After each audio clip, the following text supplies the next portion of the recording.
Estimados y estimadas participantes, tengan todos ustedes la más cordial bienvenida. En esta oportunidad vamos a desarrollar el tema 3 en su parte cuarta, en donde abordaremos lo relativo a recurso de casación penal fundado en varios motivos. El primero, el que tiene que ver por vulneración del principio acusatorio. Luego, el que se funda en la denegación de prueba decisiva. Y finalmente, en lo que concierne al recurso de casación por haber concurrido un número menor de jueces o magistrados para la validez de la sentencia. Es decir, cuando ese número sea menor al que la ley exige para que la sentencia sea válida y surta todos sus efectos. Entrando en materia, el recurso de casación por vulneración del principio acusatorio. Este motivo encuentra reconocimiento en diversos ordenamientos jurídicos, ya sea por el cauce de la infracción de precepto constitucional por vulneración del derecho de defensa o por la falta de correlación entre acusación y sentencia. Así tenemos que este motivo de casación puede interponerse en virtud de lo establecido en la Ley de Enjuiciamiento Criminal española y en códigos procesales penales de Honduras, de El Salvador y de Costa Rica. Aunque sin consignarlo expresamente como motivo de casación, la debida correlación entre acusación y sentencia es una exigencia prevista en otros códigos de la región. Así tenemos el artículo 157 del Código Procesal de Nicaragua, 388 del Código Procesal de Guatemala, 428 del Código Procesal Penal de Panamá y 448 del Código de Procedimiento Penal de Colombia.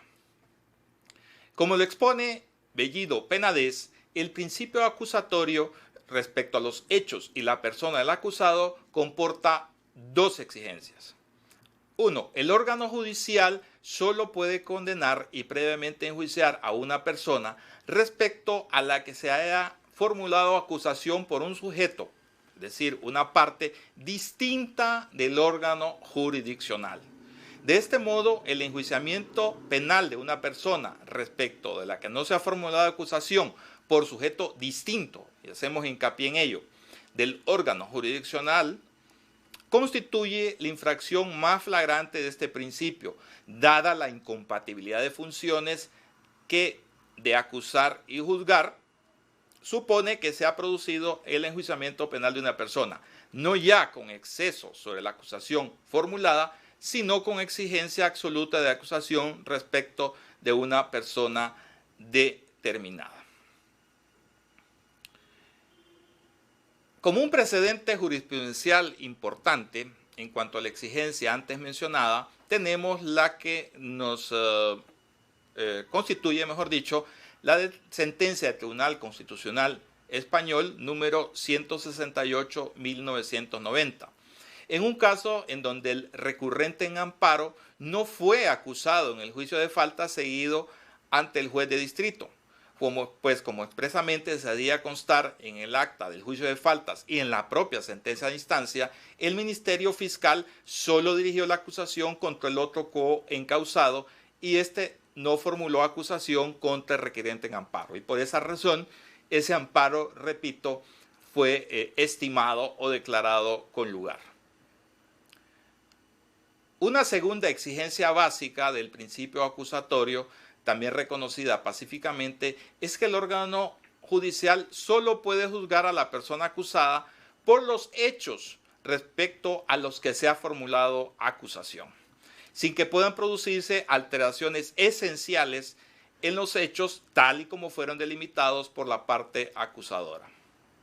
Tal exigencia se establece en una sentencia muy importante del Tribunal Constitucional Español, la 155/2009, de 25 de junio de ese año, donde señala que en cuanto al alcance del deber de congruencia respecto a la protección punitiva, es también doctrina constitucional reiterada que el juzgador está sometido constitucionalmente en su pronunciamiento a un condicionamiento fáctico. el cual queda constituido por los hechos que han sido objeto de acusación, de modo que ningún hecho o acontecimiento que no haya sido delimitado por la acusación como objeto para el ejercicio de la pretensión punitiva podrá ser utilizado para ser subsumido como elemento constitutivo de la responsabilidad penal. De modo que el órgano judicial, en última instancia, no podrá incluir en el relato de hechos probados elementos fácticos que sustancialmente varíen la acusación ni realizar, consecuentemente, la subsunción con ellos. Por otra parte, la sentencia del Tribunal Supremo de España número 626/2007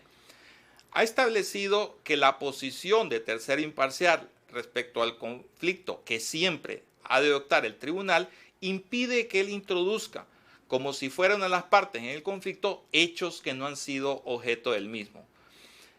Y ello porque le hace perder esa situación de tercero imparcial y además porque el acusado, ojo con esto es clave, no ha podido defenderse en momento alguno de hechos de los que no ha tenido conocimiento, lesionando en consecuencia su derecho de defensa.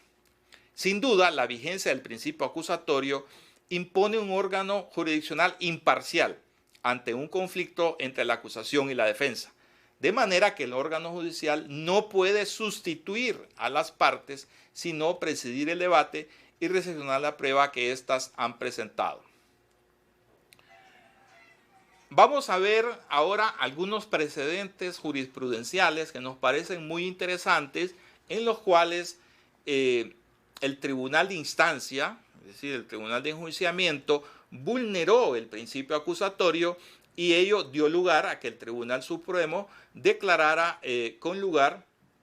el recurso de casación interpuesto por la defensa. Tenemos la sentencia del Tribunal Supremo Español 551/2013. Se trata de que el caso de el imputado había sido acusado por un solo delito de falsedad de documento oficial, y el tribunal de instancia condenó al acusado como autor de 2 delitos de falsedad en documento oficial. El Tribunal Supremo, al declarar con lugar el motivo por vulneración del principio acusatorio interpuesto por la defensa, eliminó una de las penas de falsedad impuestas por el tribunal de instancia. En el mismo caso, se había acusado al imputado como autor de un delito de receptación como alternativo al delito de hurto continuado. Es decir, si no se lograba probar uno, pues que se condenase por el otro. Sin embargo, el tribunal de instancia le condenó por ambos delitos. Al estimarse el motivo invocado por la defensa, únicamente quedó subsistente la pena por el delito de hurto continuado. En sentencia 675/2013, el mismo Tribunal Supremo Español declara con lugar el motivo de casación interpuesto por la defensa, al estimar que el tribunal sentenciador vulneró el principio acusatorio al condenar por 2 delitos de maltrato familiar cuando la parte acusadora únicamente lo había hecho por un solo delito. Ahora vamos a abordar un tema que es pues bastante discutible en la doctrina, y es relativo a la vinculación del órgano jurisdiccional a la calificación jurídica de los hechos realizados por la parte acusadora. Como le expone Bellido Penades, a diferencia de la vinculación en torno a los hechos que debe tener pues, el tribunal respecto a la acusación, el grado de vinculación del órgano jurisdiccional respecto a la calificación jurídica de los mismos, es decir, de los hechos realizada por las partes acusadoras, es una cuestión mucho más discutida, de tal manera que sobre este tema existen distintas posiciones, tanto en la doctrina como en la jurisprudencia. A criterio del autor que antes hemos mencionado, el deber de correlación con la calificación jurídica de la acusación encuentra su fundamento en las exigencias del principio de contradicción o de derecho de defensa, sin que el mero cambio de calificación jurídica tenga entidad suficiente como para comprometer la imparcialidad del juzgador. Estima que la vinculación inexorable de la calificación jurídica efectuada por la acusación pugna con la naturaleza pública de los intereses tutelados en el proceso penal y redunda en un reforzamiento del poder de disposición de los acusadores sobre la aplicación del derecho penal y sobre los efectos jurídicos penales. Bellido Penades, con referencias a la legislación, la doctrina, la jurisprudencia española, considera que el ordenamiento jurídico autoriza un cierto grado de desvinculación del juzgador respecto a la calificación de las partes, en especial al permitir la condena por delitos homogéneos. De tal manera que se admite que la sentencia condene por un tipo delictivo distinto de aquel por el que formularon acusación las partes acusadoras, siempre que todos los elementos del tipo delictivo por el que se condena la sentencia están incluidos en el tipo de delito porque es el que se formuló la acusación, de forma que el condenado tenga ocasión de defenderse de todos y cada uno de los elementos del hecho que componen el tipo de delito señalado en la sentencia. El autor antes mencionado cita varias precedentes jurisprudenciales conforme a las cuales se aprecia la homogeneidad entre los delitos por los cuales fueron acusados los imputados y los que finalmente el tribunal sentenciador condenó. De tal manera que con ello no se quebranta el principio acusatorio y sobre todo el derecho de defensa. Un precedente importante de carácter jurisprudencial es la sentencia del Tribunal Constitucional Español número 12-1981, en el cual se rechazó el amparo el recurso de amparo porque todos los elementos del tipo de violación en el grado de ejecución de tentativa por el que fue condenado el acusado, que en su momento lo fue por un delito de rapto, fueron debatidos en su momento y la sentencia del Tribunal Supremo no consideró ningún elemento nuevo del que fuese acusado y no pudiera defenderse el condenado en la fase de instancia. Es decir, en este caso se consideró que la sentencia era correcta en tanto en cuanto que,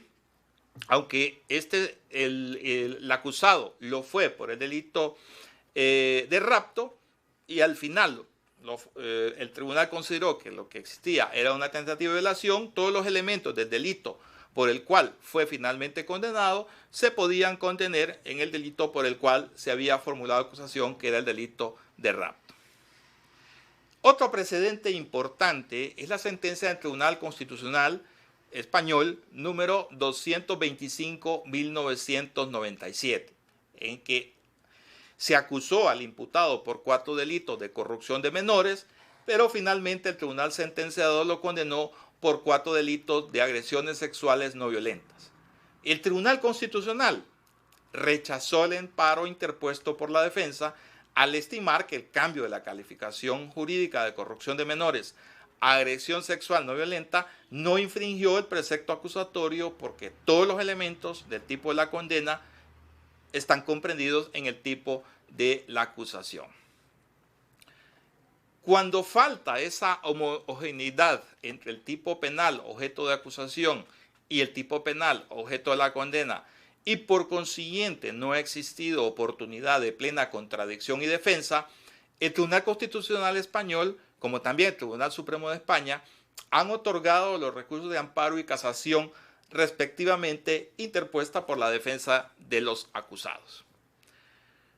En sentencia del Tribunal Constitucional Español número 95-1995 se otorga el amparo en un supuesto en el que, habiéndose formulado acusación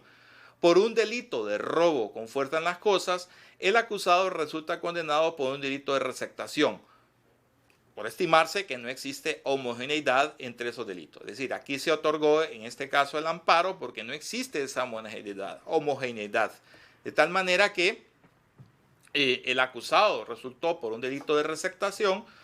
por el cual no ha podido defenderse de manera adecuada. No existir homogeneidad entre esos delitos. En sentencia del 28 de junio de 1999, otro precedente importante, se aborda un caso en que el Ministerio Fiscal había acusado al imputado por un delito de tráfico de droga básico. Sin embargo, el tribunal sentenciador lo hizo finalmente por el tipo agravado de tráfico de drogas que causan grave daño a la salud. El Tribunal Supremo de España,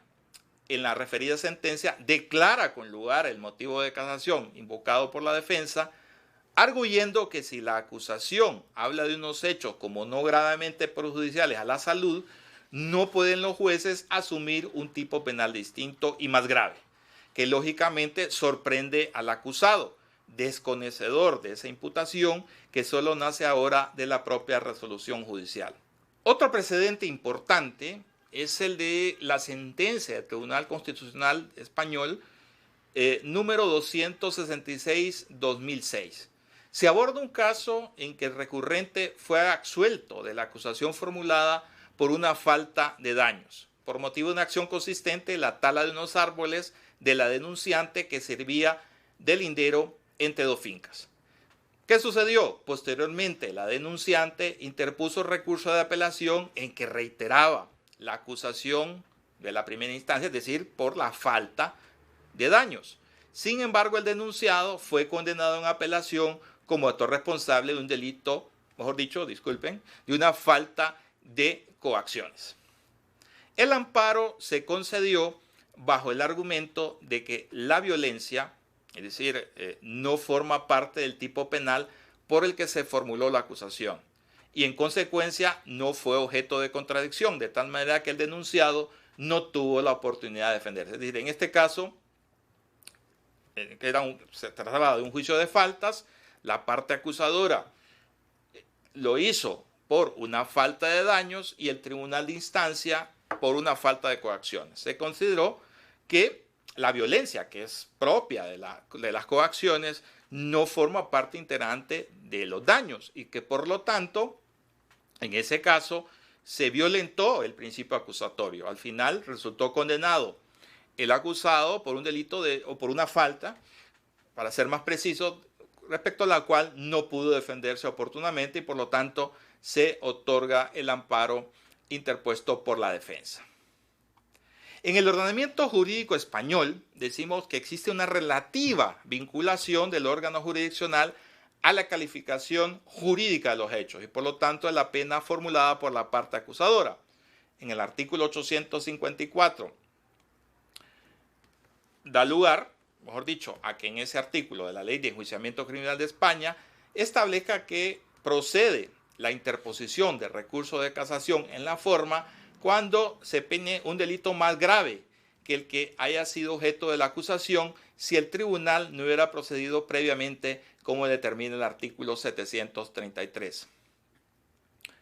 En Honduras, el Código Procesal Penal de Honduras, el artículo 337, establece que la sentencia no podrá dar por acreditados otros hechos o circunstancias que no sean descritas en la formulación de la acusación, en la contestación de cargos, en la autoapertura a juicio, en su caso en la apreciación de la acusación, en la contestación de esta o en las conclusiones expuestas por las partes. Ni calificar los hechos, en esto es lo que quiero hacer hincapié, en perjuicio del acusado en forma distinta de la que resulte de las actuaciones antes indicadas. Es decir, existe cierta vinculación de la calificación jurídica, particularmente dada por la acusación, al juzgador, ¿verdad?, en la cual tiene que tomar en cuenta esa calificación jurídica. Existe esa cierta, repito, vinculación. Luego, por esa razón, el artículo 361, numeral 4 del Código Procesal Penal de Honduras establece como motivo de casación la incongruencia entre la sentencia y las pretensiones de las partes según el artículo 37 del cual les acabo de hacer relación. Igualmente, el Código de Procedimiento Penal de Colombia expresa en su artículo 448 que el acusado no podrá ser declarado culpable por hechos que no consten en la acusación ni por delitos por los cuales no se ha solicitado condena. En otros países de la región, se concede al tribunal la potestad de apreciar una calificación jurídica distinta a la formulada por la acusación, si se hace previa advertencia de ello al imputado para que prepare su defensa. Este es el caso de lo que prevé el Código Procesal Penal de El Salvador,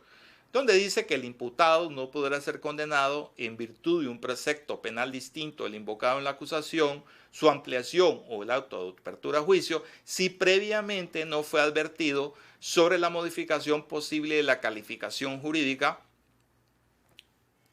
añadiendo que la regla comprenderá también a los preceptos que se refieren solo a la pena cuando se pretenda aplicar una más grave a la solicitada.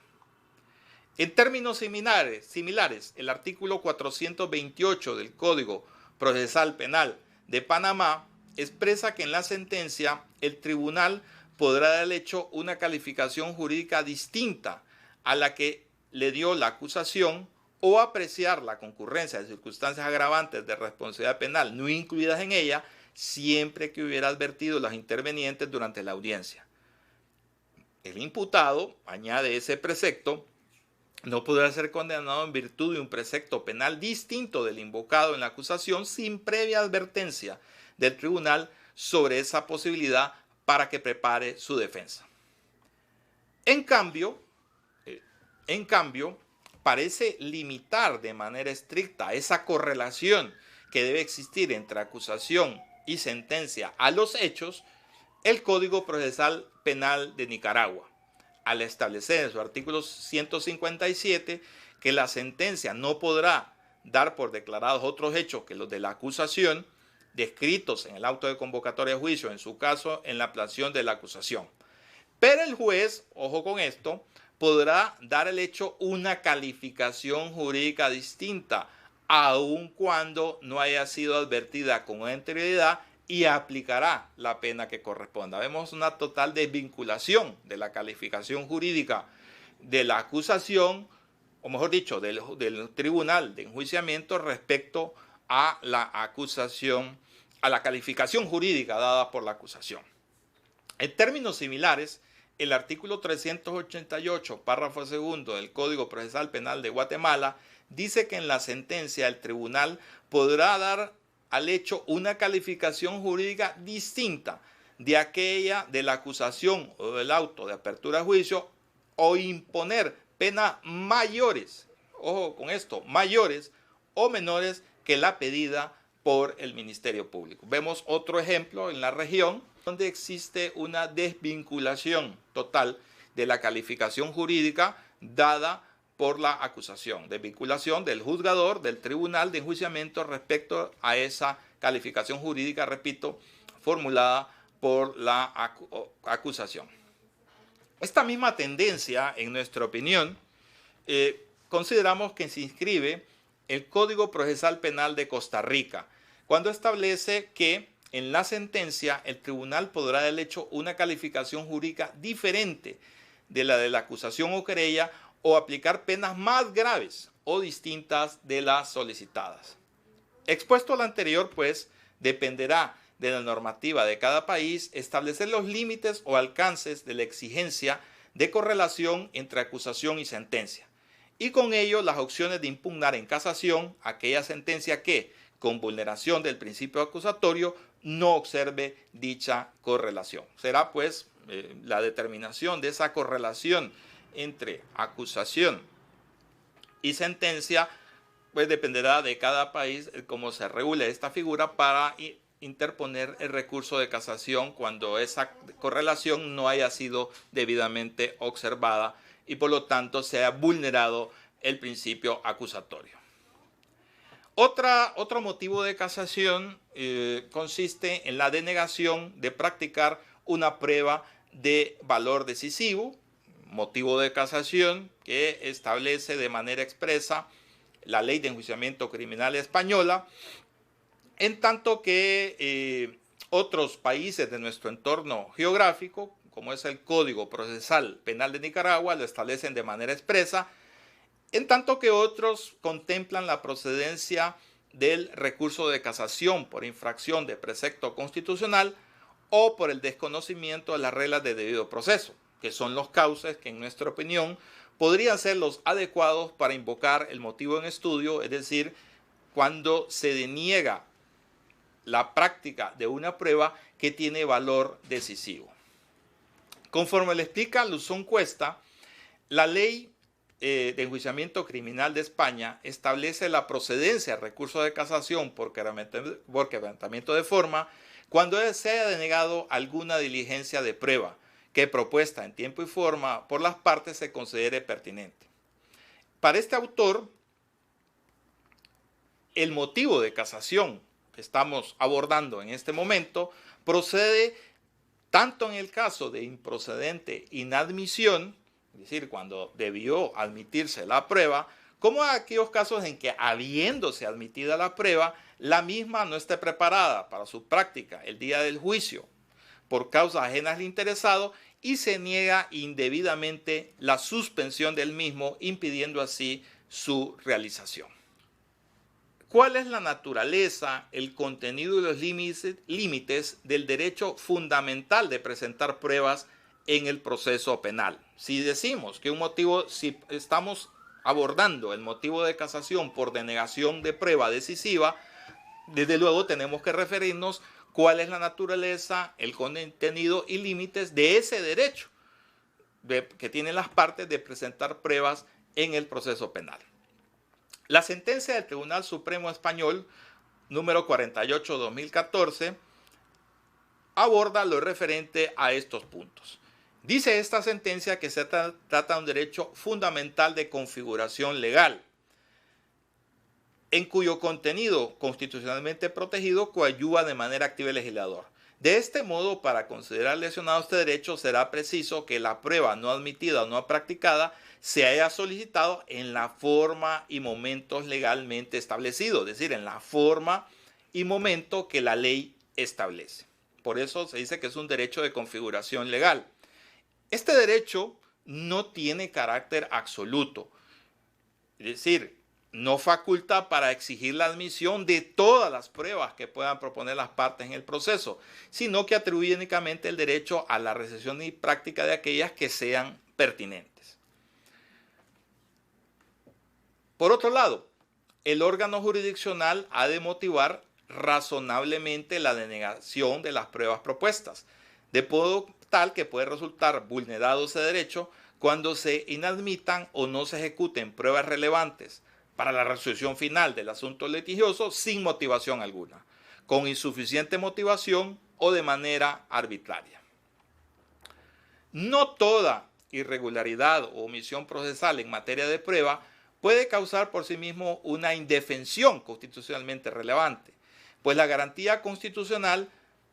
que se establece en el artículo 24, numeral 2 de la Constitución española, únicamente cubre aquellos supuestos en que la prueba es decisiva en términos de defensa. Bien, ¿cuáles son los requisitos, una vez establecidos los contenidos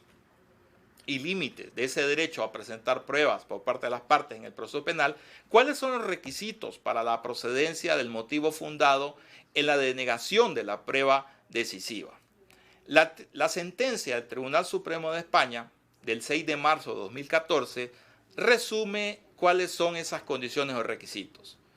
Primero, las diligencias probatorias han de haber sido solicitadas en tiempo y forma, es decir, conforme a las condiciones establecidas por la ley. Dos, es necesario que el órgano judicial haya denegado la diligencia de prueba, no obstante que la misma haya sido pertinente. Pero ¿cuándo se considera una prueba pertinente? Cuando ésta tenga relación con el objeto del juicio y constituya el tema decidendi. De este modo, la prueba propuesta ha debido ser encaminada al esclarecimiento y determinación de los hechos litigiosos sometidos a enjuiciamiento, que han sido objeto de la acusación y defensa. De ahí que sean impertinentes aquellas que sean inútiles para el esclarecimiento de la verdad. Otro requisito para la procedencia de este motivo de casación es que el órgano judicial haya denegado la diligencia de prueba, no obstante que la misma haya sido necesaria. ¿Cuándo una prueba es necesaria? Cuando tenga utilidad para los intereses de la defensa de quien lo propone, de modo que su omisión le causa indefensión. Un medio probatorio inicialmente puede ser admitido por considerarse pertinente, es decir,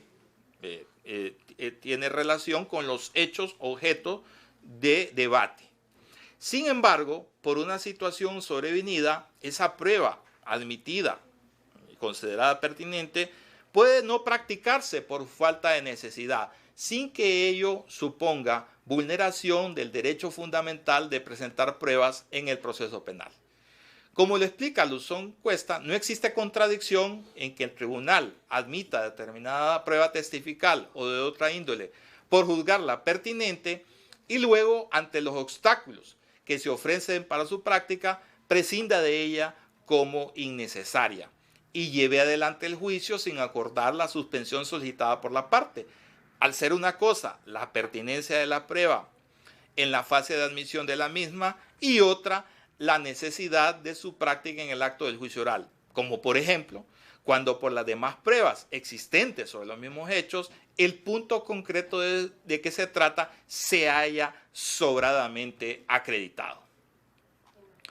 Otro requisito para la procedencia de este motivo de casación es que la diligencia de prueba haya sido denegada no obstante el carácter relevante de la misma. Será considerada relevante cuando por la relación, los hechos en que se basa la condena o la absolución del imputado o otra consecuencia penal, la vacación de la prueba denegada pudo alterar la sentencia en favor del proponente. Como lo explica Pratt Westerling, este requisito es el que mayor problema genera a efectos casacionales. El Tribunal Supremo debe realizar, al analizar el recurso fundado en este motivo, debe efectuar un juicio hipotético sobre la trascendencia de esta prueba propuesta y no realizada. Generalmente ese análisis será de carácter comparativo,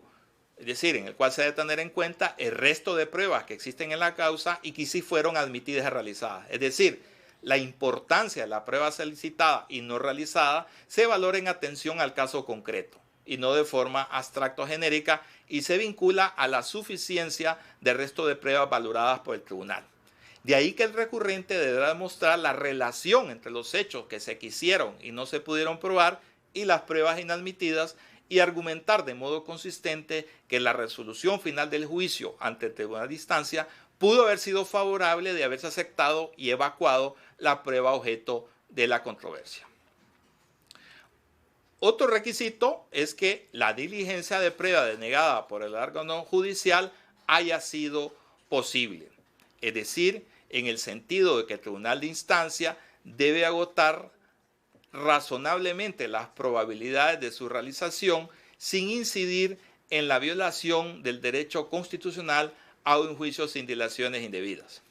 Luzón Cuesta, sobre este punto, nos explica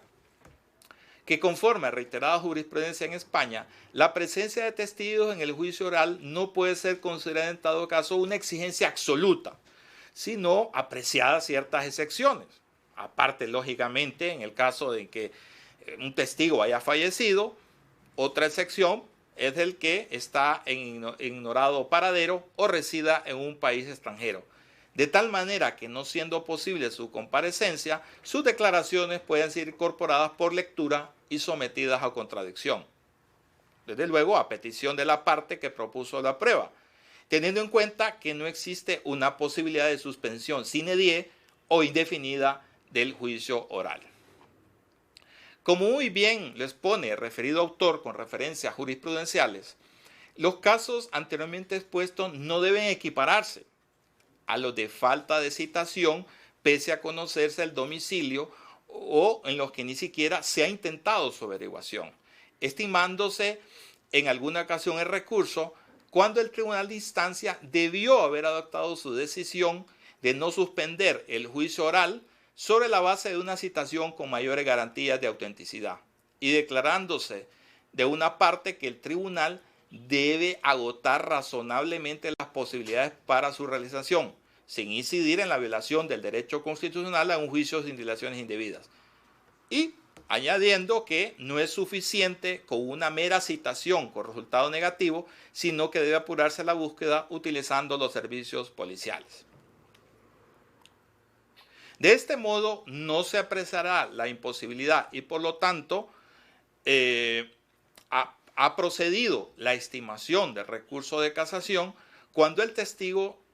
para el caso solo está afectado en su movilidad personal, pero perfectamente pudo haber sido trasladado a la sede del tribunal en un vehículo o podría haberse utilizado una silla de ruedas para llegar hasta la sala de vista del mismo, o el tribunal y las partes se pudieran haber constituido en el domicilio del testigo físicamente impedido para proceder a su interrogatorio. Luego, otro requisito es que ante la denegación de prueba es preciso la protesta, que tiene por finalidad plantear ante el tribunal que acordó la denegación de prueba o, en su caso, quien denegó la suspensión del juicio oral, el oportuno reclamo. Finalmente, en esta jornada, nos vamos a referir al recurso de casación por haber concurrido a dictar la sentencia impugnada un número menor de jueces o magistrados para su validez. Este motivo encuentra reconocimiento expreso en la Ley de Enjuiciamiento Criminal de España y en nuestra región en diversos códigos procesales penales, el caso de Honduras, de Guatemala y de Costa Rica. Como le expone Luzón Cuesta, este motivo de casación se dará, por ejemplo, cuando habiéndose declarado con lugar un recurso por quebrantamiento de forma, uno de los magistrados integrantes del tribunal de instancia, es decir, cuando se produce el reenvío, uno de los magistrados integrantes del tribunal de instancia fallece y la nueva sentencia es dictada por los dos magistrados sobrevivientes. Pues con ello se vulneraría los principios de inmediación y oralidad. También se apreciará la causal relacionada por vulneración de estos principios, aun cuando la sentencia hubiera sido dictada por el número de magistrados que marca la ley, si la intervención de alguno de ellos fue nula por no haber asistido al juicio oral, no haber presenciado todo su desarrollo o ser indebidamente sustituido. En ese caso, pues, procede el motivo de casación en estudio. En cambio, no procederá la estimación del motivo cuando uno de los tres magistrados que asistió al acto de deliberación y votación olvidó firmar la sentencia, puesto que se trata de un error material y manifiesto que puede ser notificado o subsanado posteriormente. Muy bien, esto es lo que comprende esta jornada en el que hemos abordado el recurso de casación fundado en la vulneración del principio acusatorio, en la denegación de prueba decisiva y en aquellos casos en que concurre un número menor de jueces o magistrados para la validez de la sentencia. Muchas gracias.